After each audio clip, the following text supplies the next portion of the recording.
Saya punya banyak teman-teman di lembaga. Ketika ada yang tertangkap di kelembagaan, apakah itu menteri, deputi, yang mereka bilang apa? Lagi apes. Bukan musibah, lagi apes.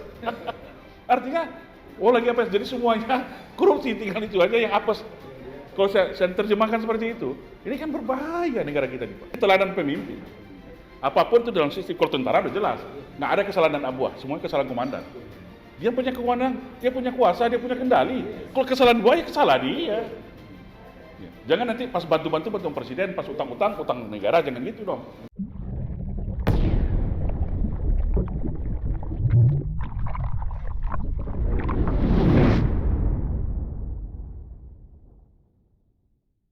Secara data, ya kita tahu tahun 2002 kita pada peringkat 110 dari 180 negara.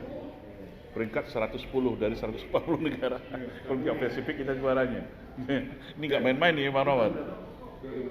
2022, ya, itu dari Transparansi Internasional itu kita adalah peringkat ke 110 dari 180 negara. Artinya ini bayangin, hanya berapa negara yang seharusnya kita 50 besar pun kita nggak masuk, kita seharusnya malu. Ini 100 besar aja kita nggak malu, nggak masuk. Yang katanya sudah melakukan era reformasi, yang wah luar biasa lah. Kalau kita lihat kampanye ya, iklan-iklannya sangat tidak sesuai dengan fakta ya. Itulah fakta yang hari ini.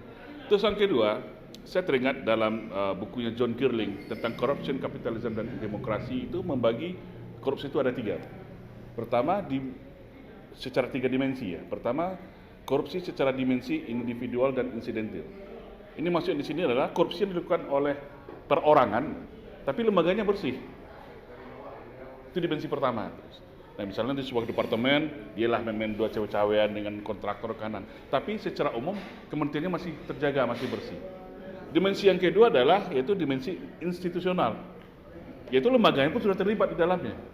Nah, sudah sistematis.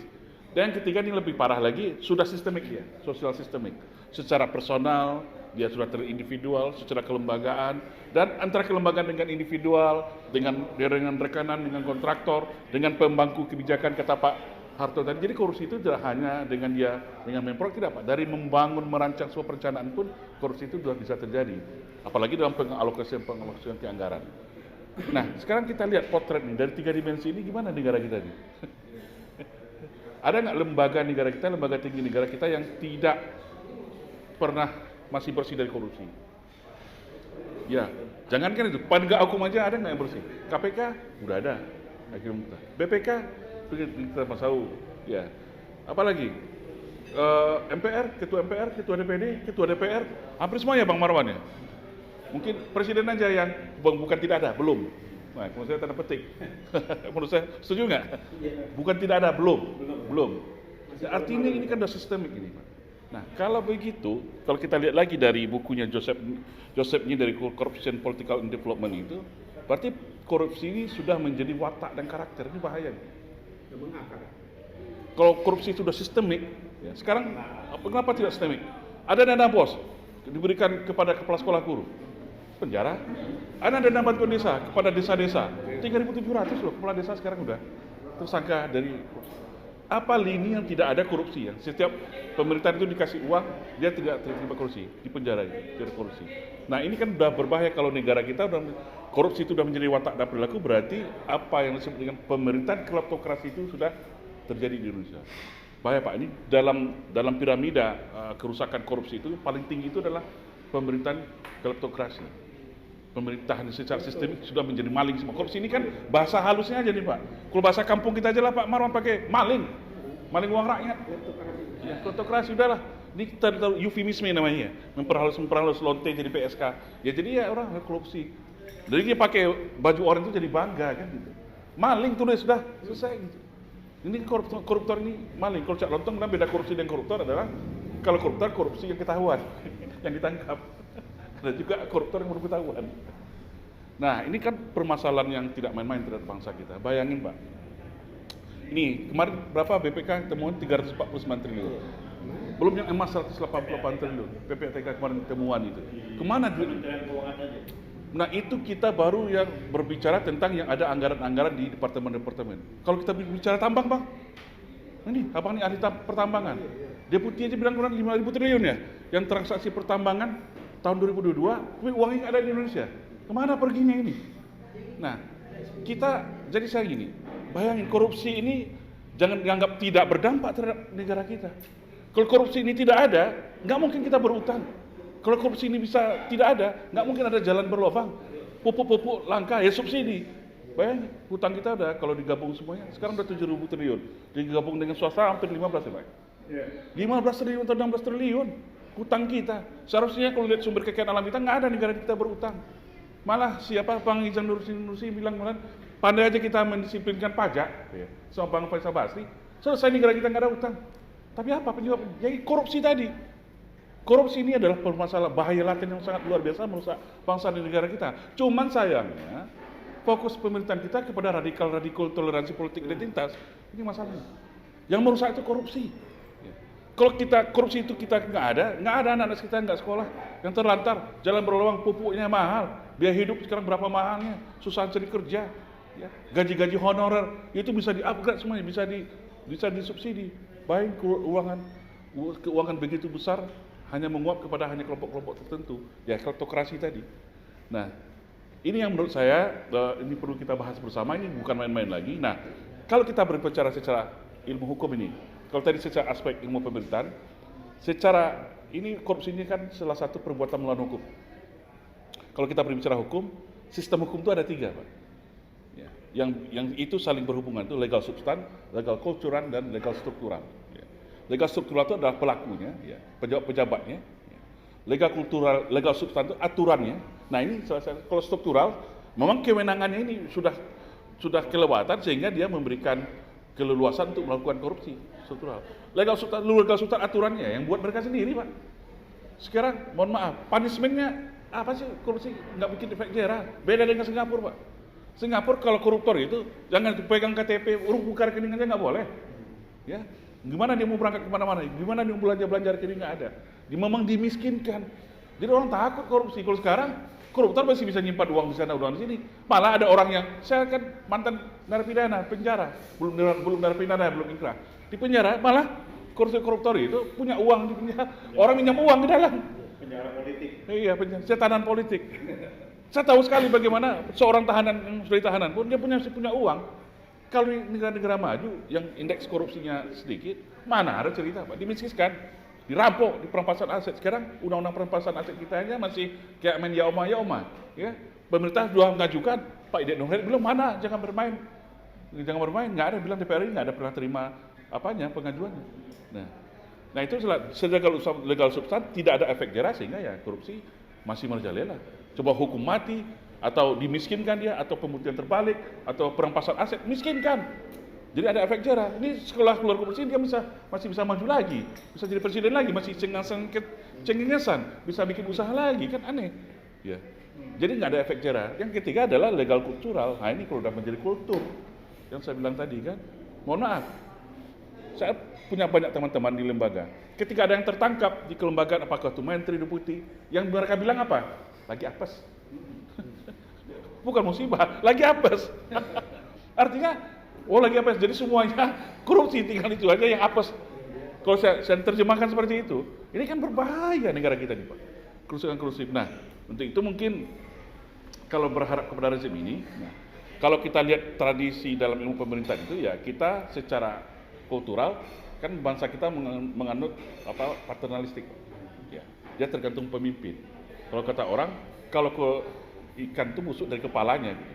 Nah, kalau kita lihat kita harus kondisi sekarang ini yang paling bertanggung jawab terhadap kondisi korupsi ya harus presiden. Dia kepala negara, dia kepala pemerintahan. Dia punya kewenangan yang begitu luas. Ya, dia punya KPK, dia punya Jaksa Agung, dia punya Kapolri, dia punya KPK, dia punya intelijen. Kalau dia punya niat, punya political will untuk menindak korupsi, nggak ada yang nggak bisa, Pak. Tapi sekarang keteladanan itu, political will itu ada nggak pada presiden kita? Jawabannya ya kita lihat sendiri. Korupsi sama makin merajalela atau tidak? Jadi KPK itu berhasil bukan menangkap korupsi menurut saya, menekan korupsi. Kejaksaan itu berhasil bukan menangkap para koruptor, bukan menekan. Sehingga tidak ada lagi kebocoran anggaran, tidak ada penyalahgunaan kewenangan. Menurut saya esensi dari penindakan korupsi itu di situ. Tapi kalau kita kan tidak, berhasil menangkap, apalagi yang ditangkap musuh politiknya, apalagi yang ditangkap yang berseberangan dengan pemerintah, itu menjadi euforia yang luar biasa. Ya, tepuk tangan itu semuanya kan. Bukan itu esensi dari pemberantasan korupsi. Bagaimana melahirkan efek jerah, ya uang rakyat, uang anggaran kita bisa diselamatkan, itu bisa diberikan sebesar-besarnya untuk kesejahteraan rakyat. Itu esensi yang menurut saya. Sehingga lahirlah yang disebut good governance, good governance. Ya. Kalau good governance sudah terlaksana berarti good community, good corporate, gitu kalau dalam pemerintahan. Nah ini kita lihat ada nggak terjadi dalam pemerintahan kita sekarang? Jawab aja sendiri kan. Tambah rusak, saya sudah bilang tadi kan. Dikasih uang kepada kepala sekolah, ya korupsi dana bos. Dikasih ke dana desa, kursi kepala desa. Ya. Nah ini kan parah. Ada apa? Nah menurut saya kalau ingin perbaikan harus dari pemimpin tertingginya itu presiden. Apapun sekarang terjadi korupsi, komitmen dia. Dulu kan kita reformasi ini anti KKN. Ya kita berdarah Pak Harto dulu sebagai dan Kormari, dia saya masih ingat. Dia membuka pagar itu Pak ya, supaya demi rakyat ada perubahan. Reformasi. Ternyata perubahan apa yang kita dapatkan? Korupsi indeksnya semakin parah, semakin apa? Kesejahteraan yang paling harmonisasi masyarakat kita tambah rusak. Ya. Kedaulatan kita lihatlah. Berapa ratus tambang kita yang dibawa dari Sulawesi itu keluar. Mana? Dengan sistem konsesi kita hanya dapat pajak doang. Yang keberusahaan pasir laut lagi nih Bang. Mau diembat Bang. Ya, pasir laut dengan alasan pendalaman alur bla bla bla ini baru keluar beritanya 1,9 miliar kubik ada orderan dari negara sebelah. Gila kan? Apa ekosistem kita? Lingkungan kita. Nah, semua itu adalah cadangan tabungan untuk masa depan anak-anak kita generasi muda. Ini para mahasiswa harus tahu nih Om Lim. Jangan diam nih para mahasiswa nih, jangan banyak tidur, jangan mager, jangan malas gerak, jangan jadi generasi rebahan lah. Ini masa depan kalian tuh lagi dirampas. Itu adalah untuk masa depan kalian, untuk sekolah, untuk kesejahteraan kalian. Itu yang dirampok sekarang oleh para koruptor. Koruptor yang sudah sistematis. Ya, sudah sistematis. Apa sistematisnya? Kalau ada dapat proyek, kalau ada kebijakan, dapat tahu sama tahu aja. Karena sistematis itu. Ya, ini fakta yang kita sampaikan hari ini. Ya, buktinya udah banyak kok. Nggak perlu kita sebutkan lagi, udah banyak. Berarti itu kiranya dari pendapat saya, Om Lim. Nah, ini perlu jadi concern kita bersama ya. Kalau ingin perbaikinya harus dari kepala kita perbaiki. Nah, presiden harus tanggung jawab. Sedikit terjadinya sistematis itu karena memang tidak ada penindakan atau memang dipelihara seperti apa? Dalam teori kepemimpinan itu, ya harus keteladanan seorang pemimpin dulu. Keteladanannya mengejarkan dia tidak korupsi tidak. Dia punya protokol untuk melakukan penindakan. Nah, ini kita kemarin anaknya aja dilaporkan kan. Ya. Terlepas salah betul, tapi anaknya dilaporkan. Iya, sama saudara kita Ubedullah. Ya gimana lakukan penindakan? Ya kan? Saya ingat adalah kata-kata Sufi dari Syekh Athaillah Iskandar. Ketika manusia mati dikubur di tanah. Tapi ketika tanah mati dikubur di mana? Ketika pakaian kotor dicuci di air, tapi ketika airnya kotor cuci di mana? Ini bahaya nih. Kalau bahasa Padangnya ada tuh Pak, tonggak bawa rabah Pak. Nah nanti Pak Harto tuh pernah hidup di Padang tahu maknanya. Ini kan bahaya nih, tonggak bawa rabah katanya. Nah ini menurut saya. Jadi keteladan pemimpin. Apapun itu dalam sistem kalau tentara udah jelas. Nggak ada kesalahan dan abuah, semuanya kesalahan komandan. Dia punya kewenangan, dia punya kuasa, dia punya kendali. Kalau kesalahan buah ya kesalahan dia. Ya. Jangan nanti pas bantu presiden, pas utang negara, jangan gitu dong. Harus fire. Nah gitu juga dalam pendidikan korupsi ini. Ya, berarti ini kesalahan. Saya lihat ini adalah tanggung jawab presiden harus menyelesaikan masalah ini. Ini masih ada waktu nih, 1 tahun terakhir masih ada waktu kepada Presiden Jokowi untuk menyelesaikan masalah korupsi ini di Indonesia. Jangan juga hanya berlaku pada musuh-musuh politik. Jangan jadi ini juga jadi masalah permainan politik juga. Ini juga peringatan. Sebab apa? Kekuasaan itu berganti Pak. Jangan juga sewenang-wenang loh. Qul Allahumma malikal mulki tu'til mulka man tasya'. Allah itu akan mempergilirkan kekuasaan. Nanti dia terlalu kasar, nanti kalau dia lengser dia juga dicari orang. Nah sampai kapan negara kita kayak gitu? Ini juga harus diingat nih Pak Jokowi dan rezimnya. 1 tahun lagi masa ini lakukanlah perbaikan. Kita pasti akan support untuk kebaikan, kita support. Tapi habisi semuanya. Ya. Jangan tiba di Mator dipiciangkan, tiba di Baru dikampingkan kuasa orang Padang. Ya. Pilih kasih diskriminatif gitu. Biar masuk dikit Pak bahasa Minang. Orang Minang ada juga nonton ini.